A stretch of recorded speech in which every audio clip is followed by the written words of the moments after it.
How are you?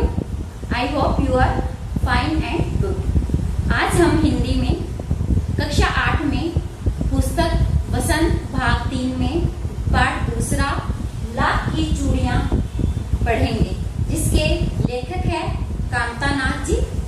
इसमें बताया गया है कि आज जैसा कि वैज्ञानिक युग है, मशीनों का युग है, तो मशीनों से अधिकतर काम किया जाता है। चाहे हम घर ले लें या बाजारों में इंडस्ट्रीज जो है, कारखाने, सारा काम जो है मोस्टली जो है वो मशीनों से किया जाता है। फैक्ट्रियों और कारखानों में अधिकतर काम जो है वो मशीनों से होने के कारण जो व्यक्ति है वो बेरोजगार हो गए हैं। इससे समाज में बेरोजगारी की जो एक नई समस्या है वो उत्पन्न हो गई है।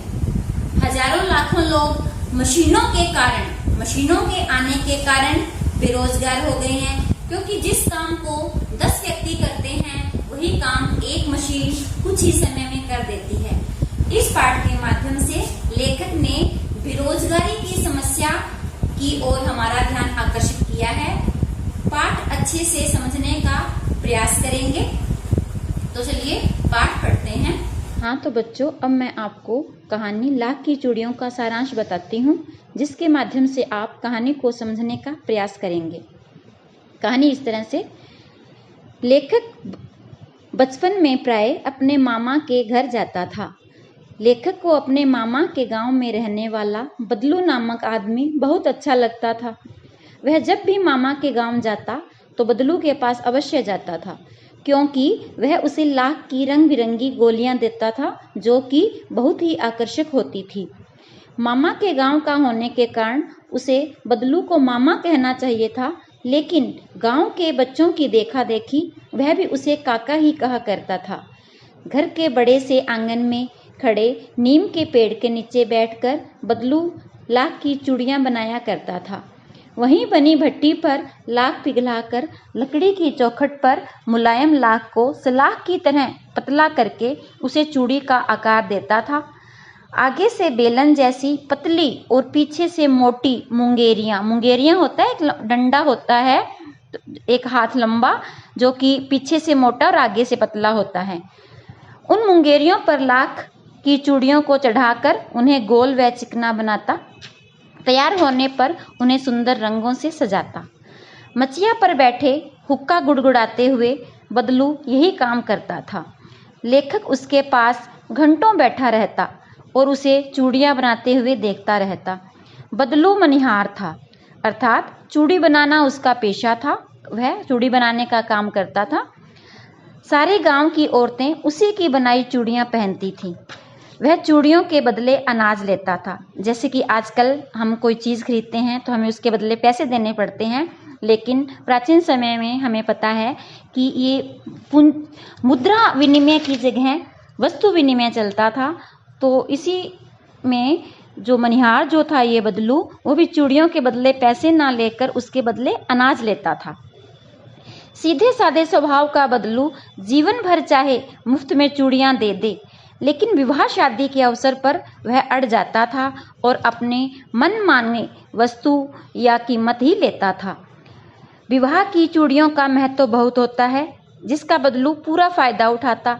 इस जोड़े के बदले उसे पत्नी के सारे कपड़े, अपने लिए पगड़ी, अनाज व रुपए मिलते। बदलू को कांच की चूड़ियों से बहुत चिढ़ थी। किसी औरत की कलाई में कांच की चूड़ियां देखकर बदलू बहुत गुस्सा करता और उसे भला बुरा भी कह देता था। लेखक के साथ शहरों की बातें करते हुए वह शहरी जीवन का मजाक उड़ाता और कहता कि शहरी औरतों की कलाइयाँ बड़ी कोमल होती हैं, लाख की चूड़ियाँ पहनने से उनकी कलाइयों में मौज आ सकती है। वह लेखक के लिए मलाई रखता। आम के मौसम में रोज 2-4 आम लेखक को जरूर उसके यहाँ से खाने को मिलते थे। इसके अतिरिक्त वह रोज उसे 1-2 लाख की गोलियां बनाकर देता था। लेखक के पिता की बदली होने के बाद वह काफ़ी समय तक मामा के गांव नहीं जा सका। 8-10 साल बाद जब लेखक मामा के गांव गया तो अब वह काफ़ी बड़ा हो चुका था, इसलिए अब लाख की गोलियों में उसकी कोई रुचि नहीं रही। गांव में भी अब काफ़ी बदलाव आ गया था और अधिकतर औरतें कांच की चूड़ियां पहनने लगी थी। गांव में आने के कुछ दिनों बाद जब एक दिन लेखक बदलू से मिलने उसके घर गया तो उसने देखा कि बदलू नीम के नीचे चारपाई पर लेटा था। वह शरीर से काफ़ी कमज़ोर हो चुका था। भारी मन से उसने बताया कि उसका काम धंधा बंद हो चुका है, औरतें कांच की चूड़ियां पहनने लगी हैं, सारा काम मशीनों से होने लगा है, मशीनों से बनी चूड़ियां ज़्यादा सुंदर होती हैं, इसलिए उसका सारा धंधा चौपट हो गया है। अतः वह बहुत उदास और चिंतित था। उसका ध्यान बंटाने के उद्देश्य से लेखक ने पूछा कि इस बार फसल कैसी हुई है, तो फसल के नाम से बदलू को कुछ याद आया। उसने अपनी बेटी रज्जो से आम लाने को कहा। लेखक कहता है कि मैंने बहुत आम खा लिए हैं, अब नहीं खा सकूंगा। लेखक उससे गाय के बारे में पूछता है तो बदलू कहता है कि चारे के अभाव में गाय को बेच दिया। रज्जो जब आम देने के लिए अपना हाथ बढ़ाती है तो लेखक उसके हाथ में कांच की चूड़ियां देखता है जो बहुत ही सुंदर थी। बदलू ने बताया कि यह मेरे द्वारा बनाया गया अंतिम जोड़ा था। रज्जो जब आम देने के लिए अपना हाथ बढ़ाती है तो लेखक उसके हाथ में सुंदर चूड़ियां देखता है।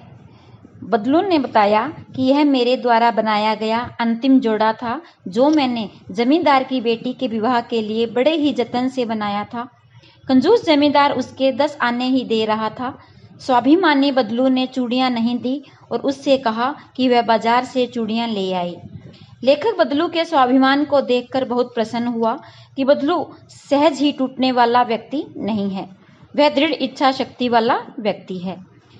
इस प्रकार यह कहानी हमें मशीनी युग से उत्पन्न बेरोजगारी की समस्या से अवगत कराते हुए बदलू के स्वाभिमान को भी इंगित करती है। कहानी आपको समझ आ गई होगी। इसके बाद हम इसके शब्दार्थ और प्रश्नोत्तर करेंगे जो आपको FNB में करने होंगे। धन्यवाद।